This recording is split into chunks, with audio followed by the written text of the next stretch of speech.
My wife cheated on me with our horrible neighbor while I was paralyzed, but a life-changing surgery gave me a second chance to rebuild my life. My name is Ethan John. In the last year or two, my life has been a roller coaster of unbelievable lows and surprising highs. It all began with a terrible accident that left me paralyzed and unable to move or talk. But this was only the beginning of my horror. What followed was a string of betrayals, abuse, and misery that nearly destroyed me. Despite everything, I managed to survive and even thrive. Here's my tale. I was involved in an accident. I was riding my motorcycle on a lovely afternoon when a truck driver, apparently unaware of me, pulled out onto the highway. The collision was terrible. I don't remember much of the impact, just a flash of metal and then darkness. When I awoke in the hospital, I was unable to move.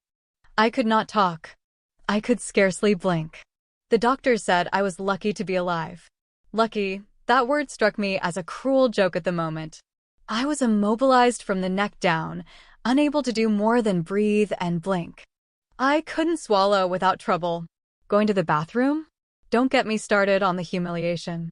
The only silver lining, if you can call it that, was the multi-million-dollar payout I received from the transportation firm. All of my medical expenditures were paid, and I would receive a monthly stipend to sustain my wife Laura and me for the rest of our lives. We were financially secure thanks to my disability payments and Laura's job as a paralegal. But money could not repair what was broken within me. After 6 months in the hospital, I was finally allowed to return home. I believed things would improve once I was in familiar surroundings, but I was mistaken. That's when my life took a darker turn. "How's that?" the counselor inquired, staring at me. I'm quite ashamed. "I don't think I can even remember what happened in those 6 months," I remarked, a tear running down my cheek. "That's okay," she responded. "Everything you say here will remain confidential. Remember that I'm here to help you heal." I nodded and took a glass of water before proceeding. "Let us start with your marriage. Tell me a little about that." I told her about my marriage to Laura, how we met in college and got married after we graduated. I was only 25 years old when my injury occurred, and we had been married for 3 years. I worked as a mechanical engineer, and she was a paralegal at a large law company downtown. We were able to afford a spacious 3-bedroom apartment. Originally, we intended to convert 1 bedroom into a nursery. We both used the 2nd bedroom as an office, but after my accident, the nursery became my room because it was spacious enough to house all of my medical equipment. Laura did her best to care for me for the first month or 2, but it was evident that she wasn't up to the task, particularly with the bathroom. So she sought assistance. Greg and Callie Wallace, our neighbors, offered to help in any way they could. At the time, I considered them pals. Greg, an attorney at Laura's business, frequently drove her to work. Callie was a nurse at a nearby hospital, so she would check in on me from time to time to ensure I was okay. She even helped us get a home health nurse to check on me during the day. Laura was clearly not up to the task after a month, even with all of the assistance. That's when Greg stepped in, the counselor asked. Yes, it began innocently enough, but I could see he had feelings for my wife. She frequently broke down crying, and he was always there to soothe her. I could hear them in the front room making out on our couch. Then he would take her into our former master bedroom and have sex with her. But it didn't end there, did it? The counselor inquired. I shook my head. No, I replied. Afterward, he would come into my room to taunt me, telling me how he felt after screwing my wife. I saw the counselor's expression. Sorry, I apologized. Where was his wife during all of this? The counselor inquired. Was she working? Yes, she often worked strange shifts, and it wasn't unusual for her to be gone all night working the graveyard shift. I see, the counselor replied. Go on. I took a big breath before proceeding. After about a month, he entered my room as Laura was taking a shower. I was so ashamed that I couldn't finish my statement. Did he abuse you? The counselor inquired. I nodded as I wiped the tears from my face. Yes, I said gently. How often did this happen? The counselor inquired. I'm not sure, maybe a couple of times every week for about 4 months. He even said he was going to invite some of his friends over to have fun with me. Did your wife know this was going on? The counselor inquired. I shrugged my shoulders. I do not know. She was never present when it happened. She'd always come by later and say how great it was to have people like Greg to look after me. I'll never forget the day he hauled in that blasted monitor and installed it on my dresser. He linked it up to a camera and made me watch while he screwed my wife. Laura thought it was great that he brought it in. When did the abuse stop? The counselor inquired. The day Dr. Victor stopped over to see me. I remember that day like it was yesterday. Laura invited Dr. Victor and my attorney into my room just a few hours after Greg had abused me. Dr. Victor was an older, slightly shorter, balding man with a German accent. I reflected on the visit. Ethan, there's a Dr. Victor here to see you, Laura remarked as she led him into my room. Dr. Victor approached and introduced himself to me. He also introduced an assistant with a tablet. My lawyer, Jacob Harrison, was also present. Ethan, I'm Dr. Franklin Victor, and I'm here to discuss a possible treatment for your condition. He looked at Laura before proceeding. I'll take care of it from here, Missy, he explained. Please wait in the other room. She exited the room, but I noticed a concerned expression on her face. He returned my gaze, pulled up a chair, and sat down, looked me in the eyes before responding, Now, Ethan, allow me to explain. I manage a high-end research facility on Lake Arrowhead. We've been conducting revolutionary AR research on 3D bone restoration and nerve healing implants. I believe your situation is tailor-made for us. I glanced at your record, and I know how much damage you've sustained, he said. I believe we can help you regain most, if not all, of your physical ability. Is this something you might be interested in? Please blink once to confirm and twice to deny. What else could I say about something like this? Of course. Of course, I did blink once. Good, he replied with a smile. Now, you must understand that this is all experimental, but we have received approval for human testing thanks to external grants. It will cost you nothing. That was fantastic news, but I was apprehensive about the experimentation. I know you're probably concerned about this being experimental, he continued, as if he could read my mind. Don't be concerned about that. Even if the operation fails, you will not be any worse off than you are today, but I feel you are a good candidate, and I'm confident that everything will be all right. In fact, if we're as successful as I expect, you'll be stronger than you were before the accident. That gave me hope, so I listened as he described the operation. Essentially, he said that all of the damaged vertebrae would be replaced with vertebrae composed of a composite material that was stronger than the originals. In addition, the new vertebrae would be created using a 3D printer and data from my own body. In principle, the new bones would be perfect replicas of the old ones, albeit stronger. In addition, he would put tiny electrical implants to assist the injured nerves. The operation would take 3 to 4 hours, and the recuperation period could be several days, depending on how quickly I healed. Dr. Victor also stated that he had already evaluated the data for my stay and began the process of manufacturing the new bones. I hope you don't mind, he remarked. Initially, we wanted to explore if we could recreate the injured bone using data from your records. We chose to proceed with the surgery after determining that we could, when I was strong enough. He indicated I could start physical therapy, which may last a few weeks. So, is this something you would like to try? The man inquired. Blink once for yes or twice for no. Of course, I did blink once. He smiled as he rubbed his hands together. Very good, he declared. He motioned his helper to join us. Please let Mr. John read the agreement. The assistant came over and held the tablet as I read the agreement. When I was finished, Dr. Victor asked whether I agreed, again ordering me to blink once to indicate yes. I blinked once. Very well, he remarked, asking his aide to have me electronically sign using my thumbprint. Once that was completed, Jacob countersigned to confirm that he had witnessed my approval to the operation. Are you ready to get started? He inquired. Of course, I did blink once. He smiled. Let's get going then. We have everything you'll need at our facilities. He directed to his aide to take me out of the apartment and into a huge van waiting in the parking area. Laura stopped us on our way out. Where are you going? She inquired. Dr. Victor stared at her before responding, Your husband has agreed to a procedure that could help him get back on his feet. Where are you taking him? She inquired. How long will he be gone? How much will this cost? We are transporting him to my facility on Lake Arrowhead, the doctor stated. He may be gone for several weeks depending on how well he responds to the treatment and rehabilitation. His doctor and lawyer are well aware of what is going on, and they have given their approval, as has your spouse. Cost is not a concern. Now, if you don't mind, let's get started. Wait. I haven't seen any agreement, and I don't even know what's going to happen. He doesn't need your approval, Mrs. John, Jacob said. He is crippled, not incompetent. Everything was explained to him, and he gave his permission. You want your husband to get healthy, right? Yes, of course I do, she replied. I could sense a hint of shame in her voice. Can I at least come see him?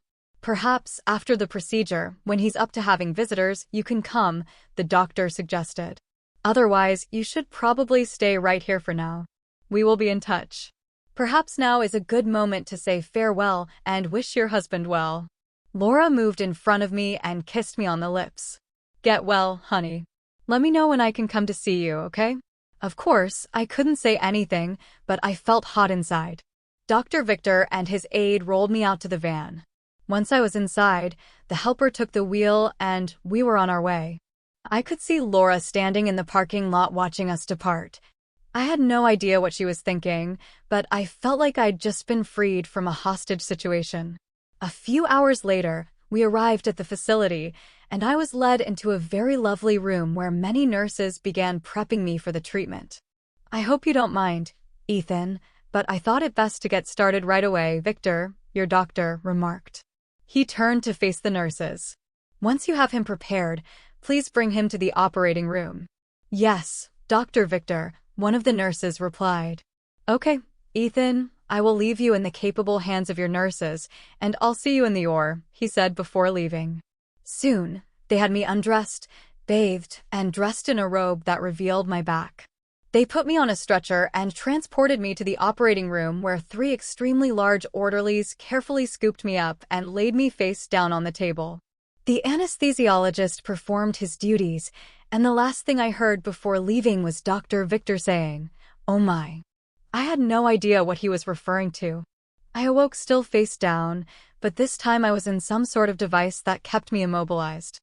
I had a tube down my mouth and an 4 implanted into my arm. My right arm was fitted with a blood pressure bracelet. Suddenly, the device rotated, and I found myself looking up at Dr. Victor. You're awake, he stated. Good. You'll be pleased to hear that the operation went smoothly. We have to keep you motionless for a few days to ensure proper healing after all we had to do a lot of replacing. You may have tingling or itching in your back. This is normal. That means the implants are performing their function. Both the nurses and I will keep a careful eye on you. Don't be scared. The apparatus you're in will rotate your body periodically. Just try to relax for now, okay? We'll talk in a few days. After that, he checked my vital signs, gave the nurses some instructions, and left. Relax? What else was I going to do? He was correct about one thing. I did feel a tingling feeling in the middle of my back, which irritated me to no end. I also felt itchy and wanted to scratch, but I couldn't. As unpleasant as it was refreshing to feel something for the first time in almost a year. That night, 2 nurses came in to wash me down. I could feel them washing my legs, buttocks, and back. I was more than startled. I was shocked. I could really feel what they were doing. They rolled over the bed and started washing me from the front. That's when I caught a good look at them. They were both very young and gorgeous. One had shoulder-length blonde hair, while the other was brunette. As they bathed me, I felt something different, something I hadn't felt in a long time. I couldn't move my head, but I noticed a smile on their faces as they observed me. The blonde gazed at me. Well, I'm no doctor, but it looks like something is working down here, she added with a smile. They giggled slightly but continued to do their work. They finished what they were doing and departed the room, but not before offering me some encouragement. I ended up being in the device for 4 days. The days were pretty much the same. Every morning, I had x-rays done and nurses would massage my arms and legs. Later in the day, I received a thorough sponge bath. As the days passed, I became more aware of what was happening to me. On the 4th day, Dr. Victor came into my room and examined me attentively. He sat down next to me, pulled out a pin, and immediately inserted it in my calf. I felt something and made a noise. I couldn't say anything because I still had a tube in my throat. He stared at me. "Did you feel that?" he inquired. I blinked once and attempted to nod my head, but I couldn't because it was still strapped down. He smiled. "Very good." He asked me to try moving my toes. I was surprised to learn that I could. Then he instructed me to move my fingers, and I did. "Outstanding," he said.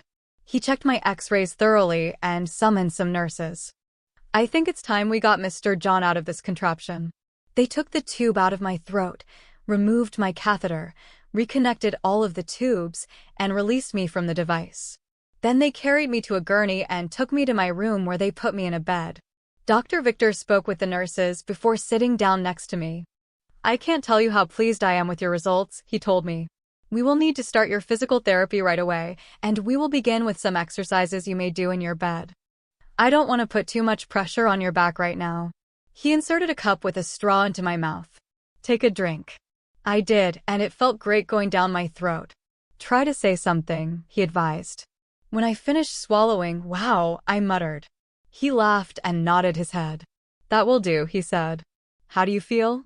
"Like a new man," I replied, my voice still feeble. I could feel my eyes beginning to water. This was the first time I'd been able to do or say anything since my accident. He grabbed a tissue and wiped my eyes. "I understand this is an extremely emotional moment for you, Ethan. For now, I want you to relax. Don't overdo it. Your back still has to heal, but the implants appear to be operating properly.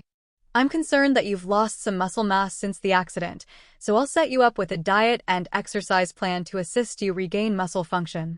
Now, I'd like to present you to the staff members who will be looking after you." He waved his hand, and several young women entered the room. "I'm Emily, your nutritionist. Na will be your physical therapist," he explained, indicating to a short-haired muscular blonde who nodded once. "Rachel will be your day nurse," he announced, pointing to a tiny woman with short brown hair. "And this is Megan, your night nurse," he explained, gesturing to a taller red-haired woman. Her eyes twinkled as she smiled at me. "Nice to meet you," I said. "Now, if there is anything you need, please feel free to let us know," the doctor remarked. "We all live here at the facility, so we're available 24 hours a day." He motioned for the women to leave the room briefly before returning to me. "Ethan, I need to talk to you about something. This is a difficult subject, so please let me know if you feel uncomfortable." "I'm curious," I stated. "I detected a good degree of rectal damage when we began the surgery on you. I also collected samples of what I found in that region. I'm not here to condemn, but I was wondering." "No," I murmured, feeling ashamed. "I see," he replied. "So you were abused." Tears started to pour down my cheeks. "Yes, I was able to get out." He cleaned my face before speaking. "You're aware that I have an obligation to disclose this to the authorities in this state? Abusing a disabled person is a felony, as well as a hate crime. I collected samples of what I discovered, and the lab is conducting an analysis that includes DNA. Do you know who did this to you?" "Yes," I said gently. "Was your wife involved?" he inquired. "I do not know. She was never present when he did it." "I see," he replied. "Are you willing to name the person who did this to you?" I nodded my head. "Yes," I informed him. "Good. I will call the authorities once we have completed the analysis. In the interim, I'll connect you with a counselor." "Thanks." "You are welcome. Now, shall we focus on getting you back on your feet?" They fitted a contraption to the head of my enormous bed that allowed me to lift weights while lying down, but Dr. Victor didn't want me to use it right away. For the first week, they simply had me do hand exercises and brought in a machine to perform leg workouts. Na proved to be quite the therapist as she yelled for cadence. I pushed with one foot and then the other. "I spy drivey," she retorted in German, and I strained to keep up. I couldn't help but notice her accent was much stronger than Dr. Victor's. She would have made an excellent drill coach, I thought as she urged me to move faster. "Gut," she exclaimed. "We'll feed you some protein to get your muscles back in condition." Every Frolin in town will be after you, and probably a frustrated housefrau or two, she said with a wicked giggle.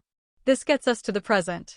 She sat down her pen and looked at the counselor who had carefully listened to my narrative. Ethan, the next few weeks will be very challenging for you. Frankly, I'm not sure which will be more difficult, the physical or mental recuperation. I'm delighted you feel comfortable talking to me about this, and I hope you take action against the people who harmed you. They breached the law and must be dealt with.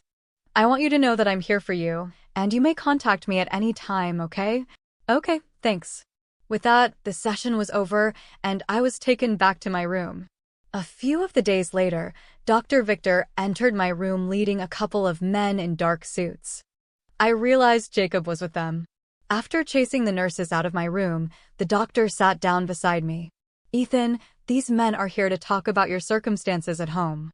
I also called your lawyer. I hope you do not mind. Not at all, I replied. Jacob appeared stunned when he heard me speak. You're looking much better, Ethan, he murmured, standing over me. I grinned as I reached out to shake his hand. Surprised, he agreed and shook my hand. Thank you. I am feeling a lot better. I can now eat on my own. He is doing quite well, Dr. Victor added. If all goes well, he'll be even stronger than he was before the accident. That's good to hear, Jacob responded.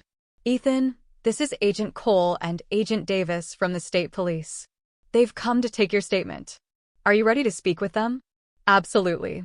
The three guys took up chairs, and Agent Cole produced a recorder. Mr. John, I hope you don't mind if we record this interview, he said. Not at all, I replied. They spent the next hour taking notes and asking questions as I described the past 4 months of abuse at the hands of someone I believed was a friend. This was the third time I had to admit what had happened to me, and it was equally humiliating and agonizing. And you say this Mr. Wallace is the man who assaulted you repeatedly? Agent Cole inquired. Yes, I answered. I have the sample I took from Mr. John, along with the analysis, Dr. Victor stated. There was considerable rectal injury that needed to be addressed. That's all in my report. Agent Cole stated, we'll need to take that into evidence. Dr. Victor nodded his head. Tell me, Mr. John, Agent Cole asked, glancing back at me. Is this the same Greg Wallace who works at McMaster and Williams law firm? Yes, it is, I answered. And your wife works at this firm as well? Yes, she does, I informed him. And you allege that the two of them have been engaged in an affair during this time? He inquired. That's correct, I replied. Was she ever present when the assaults took place? Agent Cole inquired. I shook my head. She was at the apartment, but we never shared a room as far as I recall. Indeed, she appeared to believe that he was assisting me in some way. I see, the agent replied. Nevertheless, we'll have to bring her in as an accessory. Even if she wasn't physically in the same room, it's hard to believe she didn't notice anything was wrong. Ethan, are you certain about all of this? Jacob inquired, surprised. I know Greg personally, and I find it hard to believe he would do something like this. Maybe you don't know him as well as you think, I remarked rhetorically. You have Dr. Victor's report, and you have the sample. I can't explain it, Jacob replied. I take it you're going to want a divorce from your wife? Absolutely, I said, nodding. Okay, I'll start the paperwork. I'll contact you before we file. I also want a restraining order, I informed him. I don't want either of them anywhere near me, and I sure as heck don't want them in my apartment. As of right now, we'll be treating your apartment as a potential crime scene, Agent Cole informed us. How much longer is Mr. John going to be here? He inquired.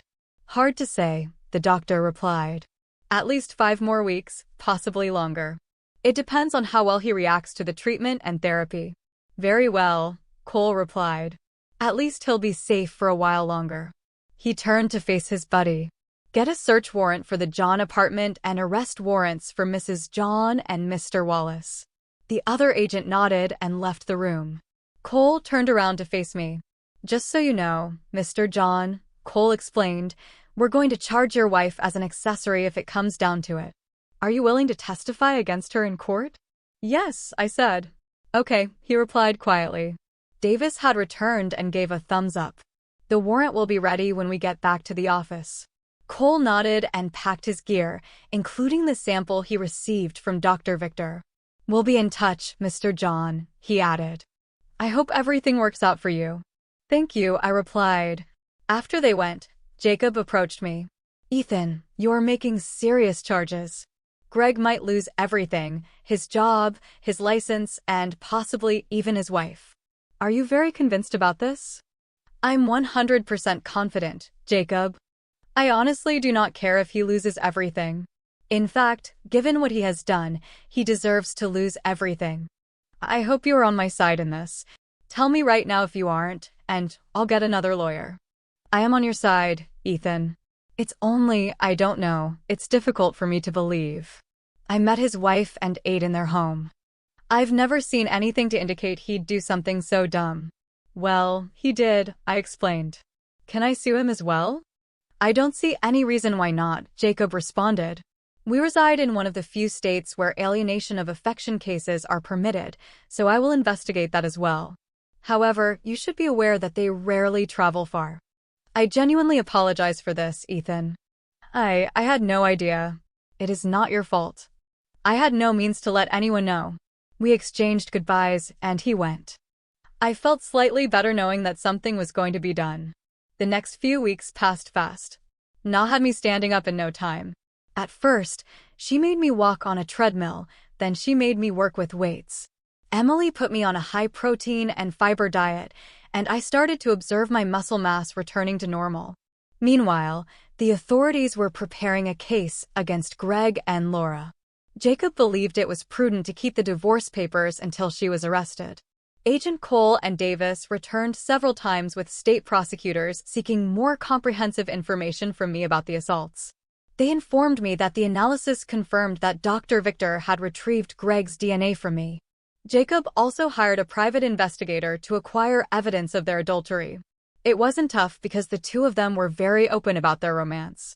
Greg's wife, Callie, appeared to be unaware of their actions as she worked nights when they messed around and slept during the day when they were at work. After gathering proof and completing the paperwork, Jacob came out to review it with me. He intended to sue for divorce on grounds of adultery, neglect, and cruelty. He had lots of images, videos, and audio evidence to back up his claim. I didn't want to hear or see what they had done, especially because I'd seen and heard enough about them to last a lifetime. He also had papers against Greg and intended to sue the firm they worked for because Laura was technically his subordinate and Greg had plainly broken company policy. Furthermore, he intended to denounce Greg to the state bar organization and had papers prepared accusing him of multiple ethics violations. I couldn't help but notice that Laura never phoned the facility or came out to see how I was doing. Apparently, she and Greg were too busy screwing about to notice me. Oh well, I figured this too would pass, and it did. After 2 months, the authorities raided the firm and detained them. Jacob's process server was also present, delivering the paperwork to all parties involved. My lawyer even contacted the media, which obtained footage of the two cheaters being placed in the back of police cruisers. Shocked by the charges and evidence we had against Greg, the business acted fast and settled with Jacob for the majority of what we requested. They also fired both of them and reported Greg to the state bar. Callie learned of the arrest that day when Greg called her from the county prison telling her he was in jail and needed her to be in court for his arraignment so she could post bail. Agent Cole and Davis met with Dr. Victor, and the three of them took me to the courthouse for my arraignment. Callie noticed me as I was brought in for the hearing and ran up to me. "How is he?" she questioned Dr. Victor. I looked up to her. "Better," I replied. Seeing her expression, it had been a year since she last heard me talk. "Haven't you heard? Your husband has abused me on several occasions during the last 4 months. At the same time, he has been banging Laura." "You did not know?" "Oh my God," she exclaimed. "I did not know, Ethan. Please believe me. I had no idea what was happening. I've also filed for divorce from Laura, and I'm suing Greg for alienation of affection. If you like, I may offer you my attorney's name in case you decide to file for divorce." "Damn right. I'm divorcing the son of a bitch," she explained. We entered the courthouse and saw the sheriffs bring Greg and Laura in, both dressed in orange jumpsuits with their wrists and feet shackled and joined to another chain around their waists. They both looked terrible. The state prosecutor requested that both be remanded without bail, citing Greg's potential flight risk and a restraining order against Laura. He also informed the judge that I was going through medical treatment and had filed for divorce. The prosecutor expressed anxiety that Greg would physically retaliate against me. The judge reviewed the documentation in front of him and agreed, ordering them both imprisoned without bail until the hearing, which he scheduled for the following week. As they took Greg and Laura out, Callie noticed me seated in the back of the courtroom. Her eyes widened as I raised one hand, middle finger out. Callie caught up to me after Agent Cole and Davis rolled me out of court. She halted them and knelt down to speak with me. "Ethan, I'm really sorry about everything. I honestly didn't know." "That's all right, Callie," I said. "How long are you going to be gone?" she inquired. I shrugged my shoulders. "I don't know," I replied. "Perhaps a couple more weeks." "They actually did a great job. I can even walk around now." "That's great. Please stay in touch and let me know how you're doing, Callie," I said. "I will, Callie," I said. "We really need to go now, miss," Agent Cole stated. Callie nodded and stepped up. "I understand. Take care of yourself, Ethan," she said. "Thanks, Callie," I replied as Agent Cole wheeled me to the van. When we returned to the facility, I was escorted to the physical therapy room where Na was waiting for me. "About time you showed up," she remarked. "Time to begin." She pushed me through my paces and even gave me extra workouts to compensate for being late. I was sore when she finished with me, but I felt amazing. Megan stayed after dinner to check my vitals and complete her papers.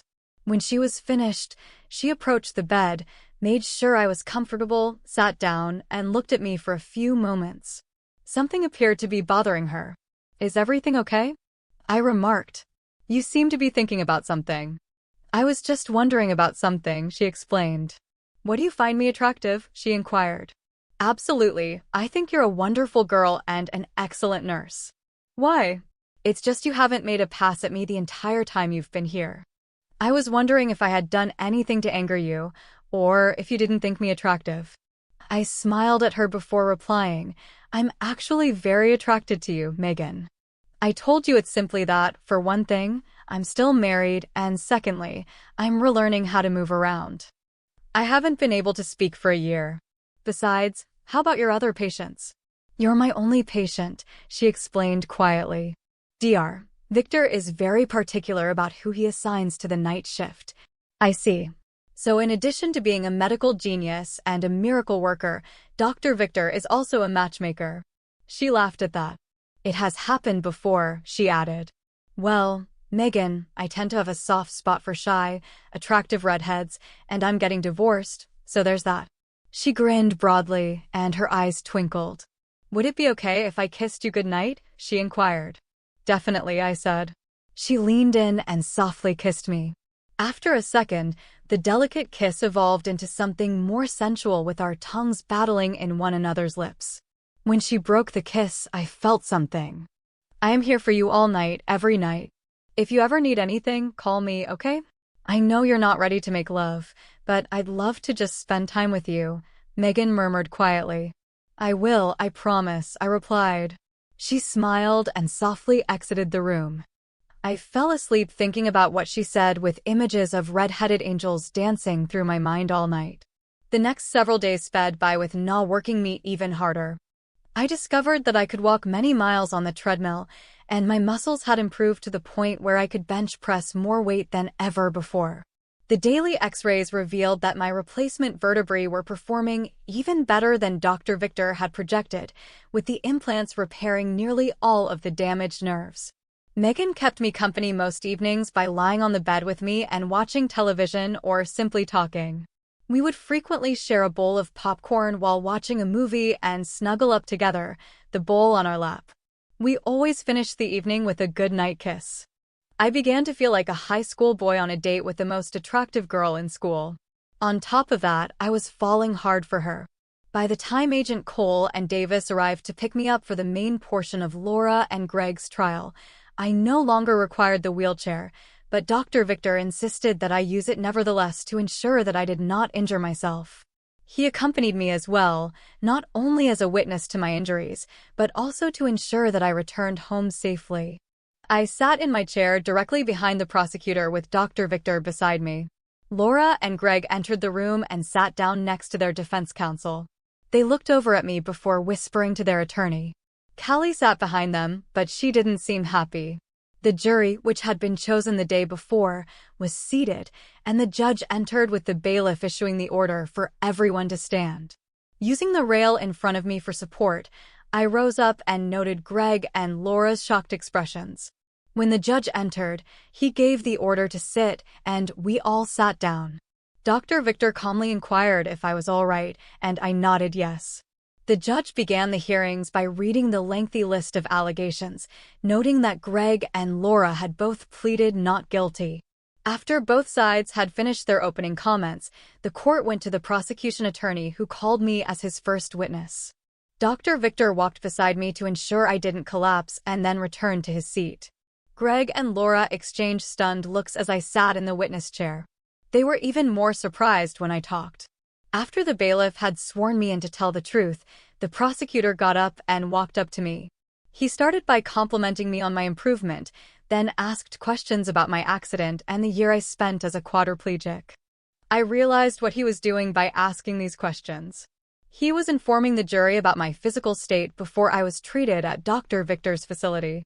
The majority of the inquiries at this point were on my home life, how Laura tried but was unable to care for me, and how she was able to arrange for home healthcare experts to care for me during the day. And during any of this time, did your wife ever attempt to attend to your emotional needs? The prosecuting attorney questioned. No, sir, I said. Did she ever attempt to please you in any way? He asked. No, she did not, I replied. Had she tried, would she have been successful, given your condition? Wondered the man. I shook my head. No, I had no feeling from the neck down. I see, he replied. Did she ever hug you or kiss you or spend time with you, maybe reading a book or watching television? I considered my response carefully, but I couldn't recall her doing anything similar. She sometimes gave me a peck on the cheek, but that was about it, I replied. Did she participate in your care? He inquired. Did she feed you, help bathe you, perhaps help you in the bathroom? She tried at first, but she simply wasn't up to it. When did Mr. Wallace come into the picture? Almost from the beginning, I said. Were you friends before your accident? The prosecutor inquired. Yes, we were. They lived next door to us, and we had spent time together before my injury. I see. So you weren't surprised to see him in your apartment? No, I thought we were friendly. They frequently came over, and we would occasionally enjoy a beverage or dinner. You say he and your wife engaged in inappropriate activity in your apartment, the prosecution continued. When did that start? I'm not sure exactly. They could have been doing it while I was in the hospital, but I'm not sure. I have no confirmation of that. He frequently let her cry on his shoulder while they were both present. I believe it was approximately a month after I returned home from the hospital that I first heard them. Heard them? The prosecutor inquired. Yes, I could hear them kissing and moaning like they were making out. Laura wiped her eyes as I recounted what I had heard. Then I heard them in what used to be our bed being intimate. What happened then? The prosecutor inquired. He would enter my room and harass me. When she was showering one day, he brought in a monitor in a box and said that it was so I could see a real man with my wife. Laura and the jurors let out a collective gasp. Your Honor, the prosecutor remarked as the bailiff brought out a trolley containing a large monitor and a black box into the courtroom. This is the monitor and box Mr. John is talking about. The box is a digital video recorder. The system also includes 2 video cameras, one in Mr. John's master bedroom and the other in his lodging room. We copied several hours of video footage captured by the device. The prosecutor turned back to face me. Is it your testimony that Mr. Wallace used this so you could watch him being intimate with your wife? He was asking yes, I said gently. Laura looked at Greg, astonished. You liar, she exclaimed. The judge hammered the gavel. Order in the court, he declared. Laura calmed down, and the prosecutor resumed. Did you know that Mr. Wallace placed a camera in your room as well as the master bedroom? My friend asked me. I shook my head. This was new to me. No, sir, I didn't. How did your wife react to this monitor? The prosecution inquired. She thought it was great that he got it for me. Apparently, she assumed it was so I could watch sports on TV. And was it about this time that the abuse against you began? The prosecutor inquired. Yes, it was, I answered. Please tell the court what would typically happen, the prosecution asked. After Greg and my wife had their fun, he would come into my room, turn the monitor off, then lift me up and abuse me. Is it in your testimony that he abused you rectally? The prosecutor inquired. Yes, I said, embarrassed. Was your wife ever present when this occurred? The prosecutor inquired. Not that I'm aware of. He always appeared to finish around the time she was done showering. Afterward, Laura would come into my room and tell me how great it was to have a friend like Greg to look after me. How often did this happen? About 2 or 3 times a week, I answered. For how long? The prosecutor inquired. About 4 months. I heard members of the jury gasp, and when I looked around, I noticed several of them staring at Laura and Greg with venom in their eyes. Laura looked down at the table while Greg sat stoically staring straight ahead. So you estimate that this happened about 35 times overall? The prosecutor inquired. About that, yes, I replied. Were you aware that Mr. Wallace recorded his time in your room? My friend asked me. I shook my head. No, I wasn't. The prosecutor looked at the jurors. In fact, ladies and gentlemen, Mr. Wallace recorded himself abusing Mr. John 36 times on this device, he told them. He paused while the jurors took it in.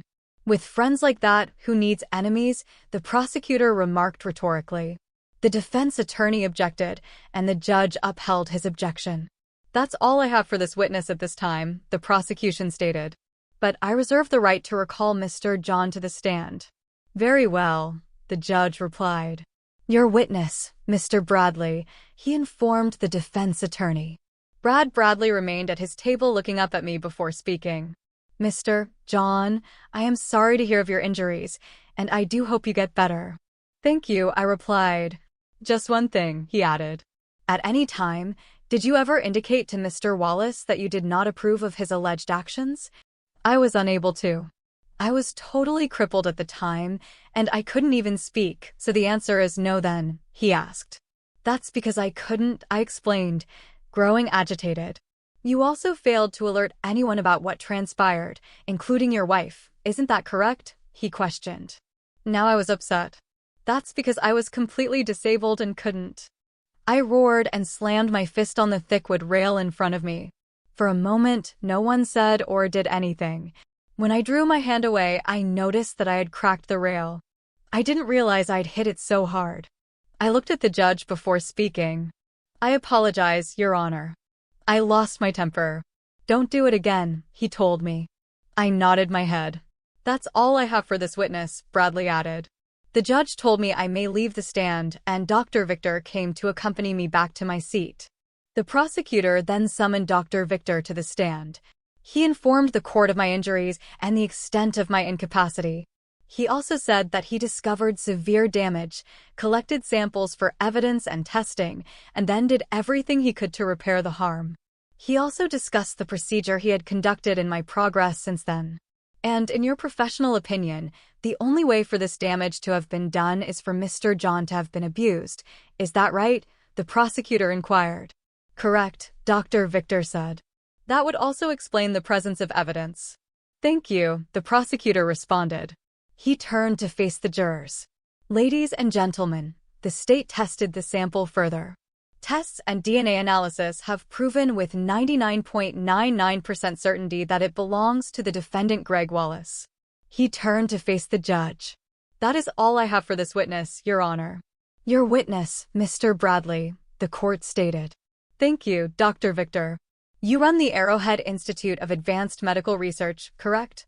Yes, that is correct, Dr. Victor replied. You engage in some pretty cutting-edge research there, do you not? Bradley asked. Sure, Dr. Victor replied, slipping into his native German as he occasionally did. Bradley took out a piece of paper and started reading. Each of us has different protection mechanisms that assist us to deal with harsh events. Sometimes we revert to an alternate version of ourselves, which could be regarded as an alter ego. The alter ego could present itself in a variety of ways. An otherwise calm, unassuming person may suddenly become noisy, arrogant, and domineering. For example, those who are unfamiliar with that person's behavior will have a very different opinion of him or her, he read before returning his gaze to Dr. Victor. You also talk of an inner beast that is dormant within every one of us. According to your writings, you claim to have discovered a means to unleash the so-called beast to assist with a certain scenario. Is that correct? He questioned. I did write that, and yes, my research has found that to be the case, replied the doctor. Isn't it true that you once worked with Mr. Bill Dalton to help him discover his purported inner beast? Bradley explained. That simply saying yes or no would suffice. I worked with Mr. Dalton, yes, Dr. Victor said. The exact nature of my work, however, is a matter of doctor-patient confidentiality. Is it not true that toward the end of his treatment, Mr. Dalton's house mysteriously blew up? Bradley asked. The prosecutor quickly protested. Irrelevant, Your Honor. Your Honor, Bradley explained, we all saw Mr. John's reaction. If you allow me, I believe there is a connection. I'll allow it for the time being, Mr. Bradley, the judge remarked. But I would appreciate it if you could make your point and move on. I will, Your Honor, thank you, Bradley replied. He turned back to Dr. Victor. Are you aware of what happened to Mr. Dalton's home? Bradley asked. I remember seeing something about it on the news, Dr. Victor remarked. I also recall the police claiming that Mrs. Dalton and her live-in partner were manufacturing medicines with highly volatile materials. I don't see any relation to this situation. According to police reports, Mrs. Dalton was seen running out of the house screaming about a monster, Bradley recalled. Apparently, a result of the drugs she and her lover were manufacturing, remarked Victor's doctor.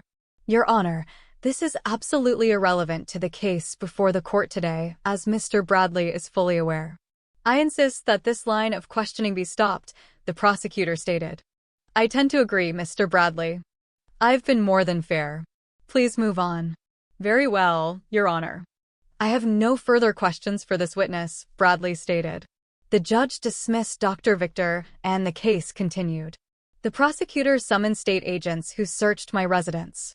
Both claimed they discovered what looked to be proof of abuse. Then he called home healthcare nurses who testified that they saw symptoms of physical abuse. They documented it in their records, but the home care facility never followed up. Thus the reports fell through the bureaucratic cracks. I have one last piece of evidence, Your Honor, the prosecutor stated. With your permission, I would like to play a portion of video taken of the abuse against Mr. John. Very well, the judge replied. The prosecutor looked at the jurors. Ladies and gentlemen, what I'm about to show you is shocking, he told them. I take no joy in this, but I believe it's necessary that you see for yourselves what Mr. John had to endure for months on end. He switched on the monitor and started playing the footage. The jury frowned as they saw Greg clearly abuse me. The prosecutor paused the video and enlarged the image. Ladies and gentlemen, let there be no doubt in your mind who is committing this heinous act to a man who once thought of him as a friend, he told the audience. After the jurors looked at the image for a few moments, tears streamed down my cheeks from shame again. The prosecutor paused the video. He stared at the stunned jurors. I rest my case, he stated with distaste. Mr. Bradley, you may present your case, the judge instructed. Once the prosecutor sat down, Bradley stood up and summoned Laura to the stand. Mrs. John, he asked when Laura was sworn in, is it true that you had an affair with Mr. Wallace? Yes, it is, she replied calmly. Can you tell us why? He inquired. My husband, Ethan, was injured so badly, and I felt lost and hopeless, she told him. He was there when I needed someone to weep on. Yes, we had an affair, but it was nothing more. Were you aware of what Mr. Wallace did to your husband? Bradley asked. No, I wasn't. If you had known, would you have done anything to stop him? Bradley asked. Yes, I would have. Thank you, Mrs. John. That's it for now. Your witness, Mr. Foster, he remarked while sitting down. The prosecutor stood up and approached the monitor. He selected an image from the video that clearly showed both my face and Laura in the same frame. "Mrs. John," he started, "you testified that you were unaware your husband was being abused. Is this correct?" "Yes. Look at his face in that video," the prosecutor added. The hurt and humiliation were clear to everybody who saw it. "Do you expect this court to think that you could look at your husband of 3 years in that state and not notice something was wrong?" "It didn't cross my mind at the time," she told me. "Before Mrs. Wallace brought healthcare workers into the home, did you ever once feed or clean your husband?" "The defense attorney said I tried, but I wasn't very good at it," she stated. "What happens afterward? Did you even try to help?" "No," she replied gently. "And why was that?" the prosecutor inquired. "I do not know. I felt Greg was helping him, and I had no idea what to do." "The truth is, you basically abandoned him, didn't you?" Bradley responded to the prosecutor's query with an objection. "I withdraw the question," Foster promptly said. "You said your affair with Mr. Wallace was purely physical, correct?" "That's right," she replied. "And you claimed in your testimony that you still love your husband, right?" "Yes," she answered. Foster returned to his table, pulling out an audio recorder and a document from his briefcase. He walked back to the bench. "Your Honor, this is a written report done by Samuel Jenkins, a private investigator hired by Mr. John's attorney," he stated, presenting the paper to the judge. A copy of this report and the audio were provided to Mr. Bradley as evidenced by the accompanying affidavit. The report refers to an audio recording of a conversation between the defendants while out on a dinner date shortly after Mr. John was admitted to Arrowhead. "With your permission, I'd like to play the audio for the jury." "Very well," the judge replied. Foster activated the recording button, and Laura and Greg's chat could be heard in court. "So have you given any thought to what we discussed?" Greg's voice is heard on the recording. "I have, and I admit I'm intrigued," Laura replied. "Well, what do you think?" "I must admit, the last few months with you have been fantastic," she remarked in the recording. "Much better than my life with Ethan has ever been." "Are you sure we can pull this off?" "Of course," Greg replied. "I'm a lawyer, you know. I can have a judge do whatever I want. It would be easy to declare Ethan a state ward. He can't care for himself, and you're clearly not trained to do so. Frankly, I can't stomach the idea of it," she told me. "I mean, feeding him like a baby, wiping his drool, changing his diaper, and cleaning his buttocks? Yuck. It makes me nauseous just to think about it. I need a man, a whole man, a genuine man like you. You and I both know this Victor guy won't be able to do anything for him," Greg told him. "Every doctor stated he'd be an invalid for the rest of his life. Once he is judged incompetent, we may seize his massive settlement and live like kings in Costa Rica or somewhere else. Wouldn't that be preferable to staying here and wiping the excrement off little Timmy?" "Yeah, it would," she answered. "What about Callie, though?" Laura asked. "Things haven't been great between us for a long time," Greg told me. "She wants children, but I don't, and I'm tired of her continual pestering. I just want to be sure you won't go soft on me and tell me you still love him when we start dating." "That will not happen. I love only you." The prosecutor paused the recording and looked at Laura. "I felt like my heart had been ripped out again. So you and your lover intended to declare your spouse incompetent so that you could take his settlement money and go to Costa Rica? So were you telling the truth to your sweetheart or in court? Which is it, Mrs. John? Please tell me now so that I can decide whether or not to prosecute you with perjury." Tears streamed down her cheeks as she was forced to openly confront her own deception. "I don't know," she exclaimed. "I still loved him, but I loved Greg too." She looked over at me. "Please, Ethan, forgive me." I shook my head, turning away from her. Foster glanced at her with disgust. "I'm done with this witness," he stated before walking away. The court excused her, and Bradley summoned Greg to the stand. "So, Mr. Wallace," Bradley said when Greg was sworn in, "we've seen video of you and Mr. John. There is no denying what we all witnessed. I only have one question. Did Mr. John ever tell you that he didn't approve of your actions?" "Not once," Greg answered with a snarl. "Thank you," Bradley replied, turning away. "Your witness," he informed Foster, who was already on his feet. "Mr. Wallace, he said, you graduated from Harvard Law School, did you not? Yes, I did, Greg announced happily. And you graduated near the top of your class, didn't you? I did. In fact, you're highly regarded as a top litigator in your firm, Foster told me. Bradley objected. Relevance, Your Honor. Your Honor, I intend to show that Mr. Wallace not only knows the law, but he knew that Mr. John could not possibly have given consent, Foster told you. Go ahead, Mr. Foster, the judge instructed. Thank you. He turned back to Greg. You knew that Mr. John was disabled, didn't you? Greg sighed and said nothing. Didn't you? Foster bellowed. Yes, I knew, Greg said. And you knew that the law in this state says persons with Mr. John's disabilities are incapable of giving consent, didn't you? Foster inquired. Yes, I guess so, Greg said. Foster glanced at him with hatred for a few moments before shaking his head. I'm finished with this witness, Foster replied, walking away. Any more witnesses, Mr. Bradley? The court inquired. Bradley shakes his head. No, Your Honor, I rest my case. Very well, we'll take 15 minutes and reconvene to hear closing arguments. The judge pounded his gavel, and everyone exited the courtroom. Dr. Victor gave me a cup of water. How are you holding up? He inquired as I sipped my water.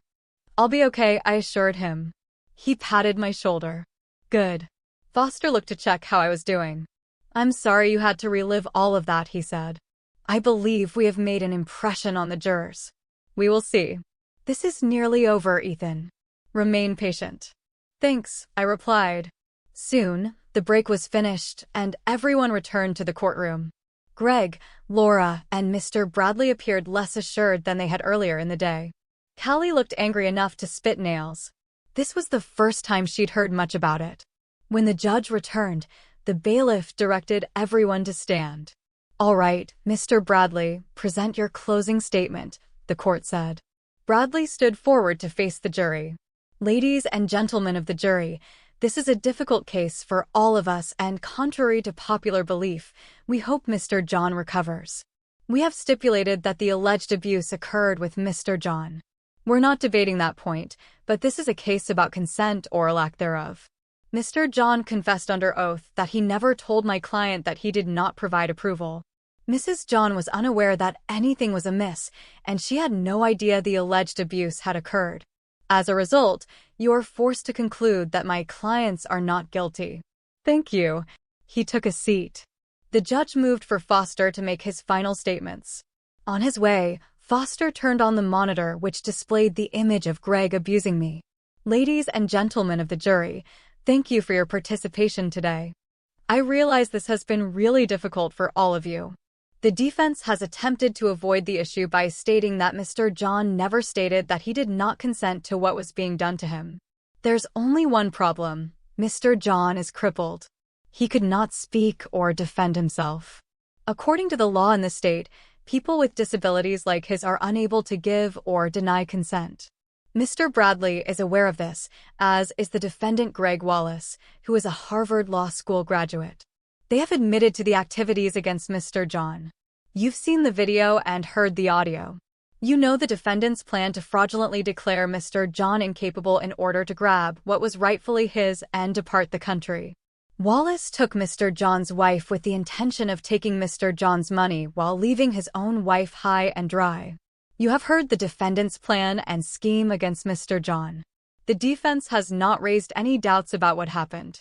The defendant Wallace abused Mr. John 36 times, and Mrs. John did nothing to stop it. In this state, abuse and willful neglect of a disabled person is considered a hate crime. That is why I am advocating for the highest punishment permitted by law. The state has done its part. Now I ask that you do yours and give Mr. John the justice he deserves. Thank you. After Foster had taken his seat, the judge issued his orders to the jury and sent them off to deliberate. He then ordered the rest of the court to recess. Dr. Victor and I entered the corridor where Jacob waited. I just wanted to let you know that Laura signed the divorce papers, he told me. She isn't contesting anything. I just came back from filing them. The judge will sign off on them in a day or two, and you will be free in 6 months. Free? I asked cynically. Why don't I feel free then? You've been through a lot, young man, Dr. Victor explained. Trust me, it'll get better. I hope so. And I think I know just the person who can help you feel better, the doctor added with a knowing smile. You mean Megan? I inquired. Dr. Victor grinned and nodded. Ja, he answered. She really likes you, you know. It was my turn to smile. I like her too a lot. Good, Dr. Victor replied. Just be careful though. I don't want you to have sex for at least another 6 to 8 weeks. I don't want you to put too much strain on your back just yet, he said with a smile. By the way, I said, what's up with that rail? How did I crack that thing? I barely slapped it. Must be the supplements we've been giving you, he said with a joke. That and Na's physical therapy. Nothing to do with that inner beast stuff? I said. He laughed. No, not at all. That's an entirely separate project. Besides, I would not recommend it for you, especially with the custom-built vertebrae we've installed. We talked for a little longer, and after about an hour, Foster poked his head into the corridor. Jury's back in. Already? I asked. He nodded his head. That was fast. Yeah, it was, Foster replied. Hopefully that's good news for us. We went through the motions again as everyone returned to the courtroom. Greg, Laura, and Mr. Bradley appeared less assured than they had earlier in the day. Callie looked angry enough to spit nails. This was the first time she'd heard much about it. When the judge returned, the bailiff directed everyone to stand. All right, has the jury reached a decision? The judge inquired. We have, the jury foreman said. The bailiff received the paperwork from the foreman and delivered it to the judge. After reading it to himself, he told Laura and Greg to stand up. Bradley stood with them. How do you find the charges against defendant Greg Wallace? The judge inquired. We find the defendant Greg Wallace guilty on all charges, the foreman stated. And on the charges against defendant Laura John, how do you find? We find the defendant Laura John not guilty on the charge of accessory to abuse of a disabled person, Your Honor, and guilty on all the other charges, said the deputy district attorney. The judge nodded his head. Very well, he responded. Facing the defendants, he poured his rage on them. I've seen and heard a lot in this courtroom over the years, but nothing as awful and egregious as what I observed here today. The two of you make me sick to my stomach. You have not only mocked your marriages, but also the legal profession. That is why I am handing you the maximum penalty permitted by law. Mr. Wallace, as a well-trained lawyer and court official, your actions disgust me beyond words. At the prosecutor's request, I am sentencing you to at least 450 years of hard labor. That's 12 years for each of the 36 charges of maltreatment, plus an additional 20 years for committing a hate crime. I additionally added 8 years for conspiracy to conduct fraud. Mrs. John, I disagree with the jury's not guilty finding personally. I don't understand how anyone with more than 2 brain cells could be unaware that your husband was being abused. Nonetheless, I shall follow the verdict. I am, however, giving you the maximum punishment for criminal negligence and conspiracy to conduct fraud, which is 15 years in jail under state rules, making you available for parole in 10 years. He raised his gavel, but spoke to the judge. Your Honor, he replied, Mrs. John has just informed me that divorce papers have been filed, and she wishes to speak with Mr. John before being taken into custody. Is that acceptable with you, Mr. John? I can give her a couple of minutes, the judge explained. Your Honor, that's fine, I said. The judge nodded and remarked, very well. He slammed his gavel, declaring the court dismissed. Laura approached me as deputies prepared to take Greg away. You look good, she replied. Thank you, I replied. I just wanted you to know that I'm sorry for everything. I honestly had no idea what he was doing to you. I would have done everything I could to stop it if I had known. I think you convinced the jury of that, I told them. I agree with the judge, however. I find it difficult to believe you are not a foolish woman. At any rate, you'll have 15 years to consider it. Was there anything else? Yes, she responded. I wanted you to know I signed the divorce papers, and I'm not going to fight you over it.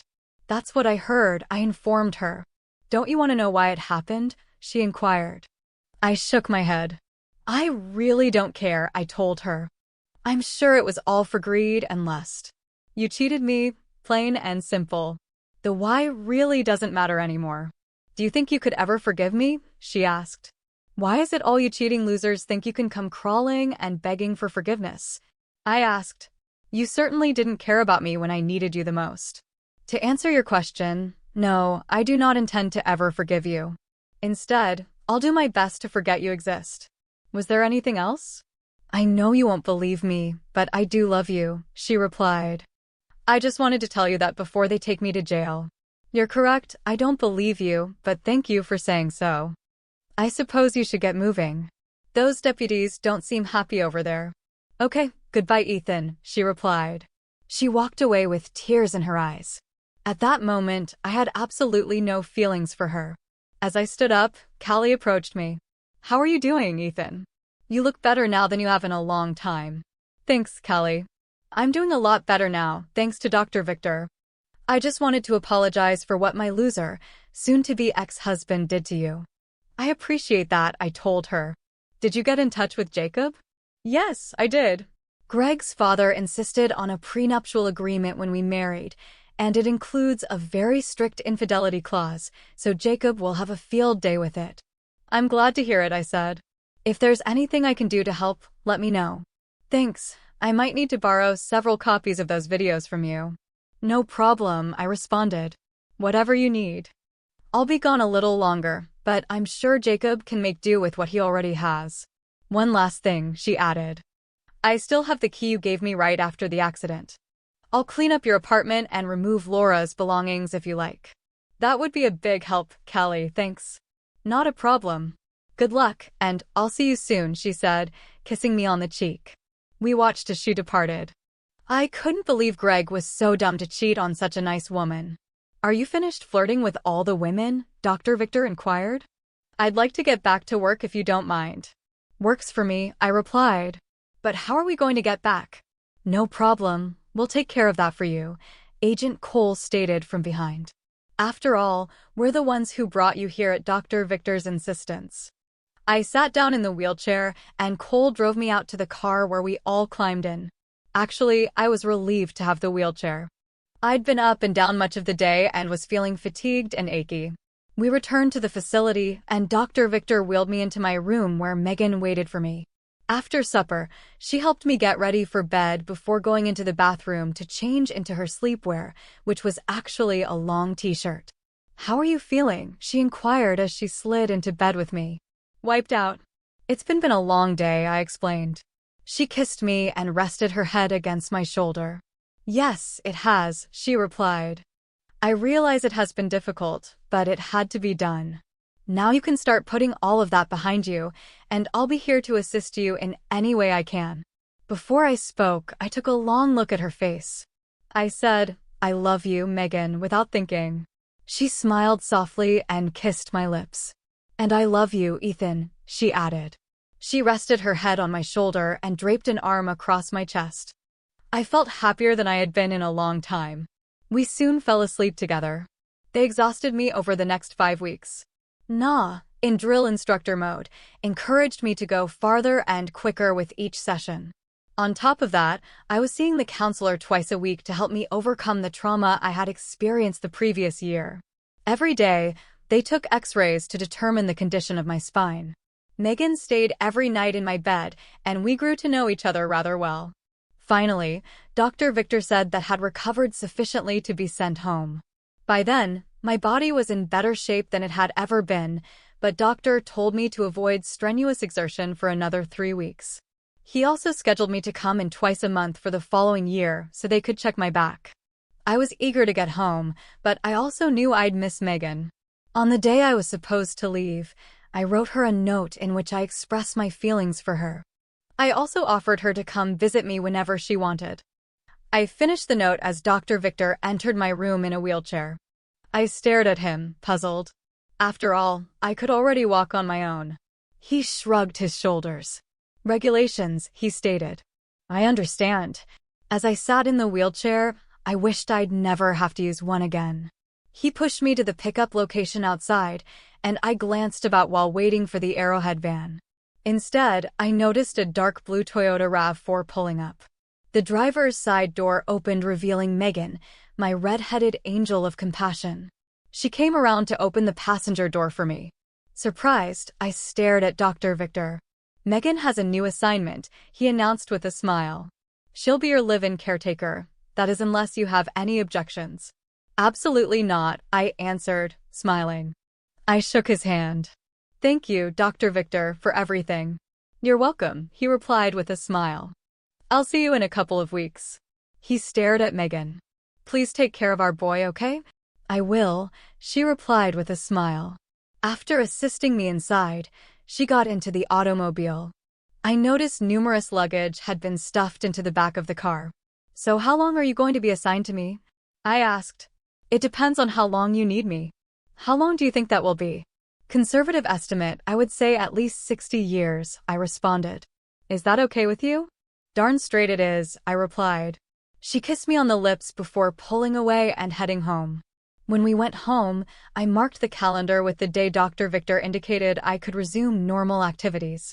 As it turned out, that was the day after my divorce from Laura was finalized. Callie met and married a doctor 2 years after her divorce. I never visited Laura in prison, but I did understand that she was undergoing treatment. After 15 years, she was freed on parole and worked as a server at a truck stop cafe on the highway. Megan and I married around 6 months after my divorce was finalized, which was a good thing because she told me a few weeks after we returned from our honeymoon that we were expecting children. We had 2 more children after that and felt that was sufficient for the time being. Our love for one another remained strong, and when our youngest child departed for college, we celebrated with an around-the-world trip. Even after all these years, she remains my gorgeous red-headed angel of mercy. My vertebrae strengthened, and it appeared that I was in better shape than I had ever been. The implants also worked, and all of the nerve damage I had sustained from the accident was reversed. Dr. Victor successfully repeated the operation multiple times over the next 10 years, and the treatment is now awaiting final approval. As I reflect on my life, I can't help but think of John Milton's quote, "Every cloud has a silver lining." Yes, I went through hell for a year after that truck hit me. It was my dark cloud, but what I have today is better than any silver lining. Thank you for watching. If you haven't subscribed yet, please do so and hit the notification bell to stay updated with more shocking real-life stories happening around you.